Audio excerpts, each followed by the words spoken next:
தம்பிங்களா, இன்னைக்கு வந்து நம்ம ஏன் பார்த்துக்கணும் இந்த டாபிக் பத்தி கொஞ்சம் பேசுவோம். என்னன்னா, உலகம் வந்து ரொம்ப மாறிட்டு இருக்கு. சரியா? ஒரு காலத்துல ஒரு கூட்டு குடும்பம் நம்மளை சார்ந்து அல்லது அவங்களை சார்ந்து நம்மெல்லாம் ஒரு 10-15 பேர் ஒரே வீட்டில் இருந்த கதை. அண்ணன், தங்கச்சி, பங்காளி, தாத்தா, பாட்டி எல்லாம் இந்த மாதிரி வந்து நிறைய பேர் இருப்பாங்க. ஸோ அந்த மாதிரி இடத்துல அட்லீஸ்ட் உங்களை எல்லாம் கேர் பண்றதுக்கு, நம்மளை கேர் பண்றதுக்கு நிறைய ஆள் இருக்கும். நமக்கு எது ஒண்ணுனாலும் பணம் கொடுத்து உதவுவாங்க. நமக்கு ஏதாவது ஒரு ஆரோக்கிய சம்பந்தமா பிரச்சனை வந்தா நிறைய பேர் வந்து சப்போர்ட் பண்ணுவாங்க, நம்மளை கேர் பண்ணுவாங்க, சாப்பாடு செஞ்சு கொடுப்பாங்க. அந்த மாதிரிலாம் நிறைய இருக்கு. ஸோ அதெல்லாம் வந்து காலம் மாறிட்டே இருக்கு. மாற மாற மாற மாற இன்னைக்கெல்லாம் வந்து மோஸ்ட் இம்பார்ட்டன்ட் என்னன்னா, நீங்க உங்களை கேர் பண்ணணும், நம்மளை கவனிக்கணும்.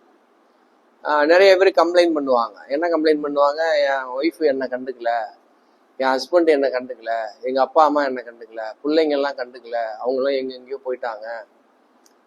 நான் எப்படிலாம் இருந்தேன், என்னெல்லாம் பண்ணேன், எப்படிலாம் அவங்கள கேர் பண்ணேன், நான் வந்து என்னுடைய சந்தோஷத்தெல்லாம் விட்டு கொடுத்து அவங்களெல்லாம் காப்பாத்துனேன். அதெல்லாம் வேலைக்கே ஆகாது. நீ உன்னை கேர் பண்ணியா? தான் கேள்வி. நம்மளை கேர் பண்றோமா? நமக்கு டைம் கொடுக்குறோமா?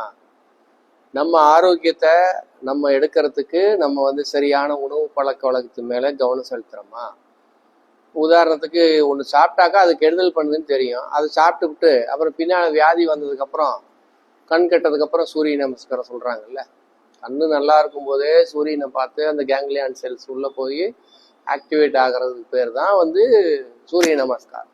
கண்ணு போனதுக்கு அப்புறம் சூரியன் எப்படி இருக்குமோ, இந்த உலகம் எப்படி இருக்குமோ, கொஞ்சம் பார்த்தா பரவாயில்லையே, பண்ணா பரவாயில்லையேன்னு இன்னைக்கெல்லாம் காலம் வந்துட்டு மாறிடுச்சு. உங்களை நீங்க கேர் எடுக்கல அப்படின்னா ரொம்ப கஷ்டப்படுவீங்க. என்ன, நான் ஒழுங்கா கேர் எடுக்கல, என்னுடைய வெயிட்டு, கொழுப்பு சதவிகிதம், மற்ற விஷயங்கள், சாப்பாடு, பேவரேஜஸ், அதாவது இந்த மாதிரி கூல்ட்ரிங்க்ஸு, டீ ஐட்டம், அந்த மாதிரி நிறைய விஷயங்கள்ல நான் கவனம் செலுத்தலை, ப்ராப்பராக தண்ணி குடிக்கிறது இல்லை, நல்லா தூங்குறது இல்லை, எனக்கு நான் ரெஸ்ட் கொடுக்கறது இல்லை, ஸ்பிரிச்சுவல் ஆக்டிவிட்டி இப்போ இந்த சாமி கும்பிட்றது சம்மந்தமா, ஆத்மா சம்மந்தமா டைம் கொடுக்கறது இல்லை, மனசுக்கு டைம் கொடுக்கறது இல்லை, இந்த மாதிரிலாம் நம்ம இருந்தா நம்ம ஆரோக்கியத்தை வந்து நம்ம அச்சீவ் பண்ண முடியாது. ஸோ நீங்க உங்களை கேர் எடுங்க.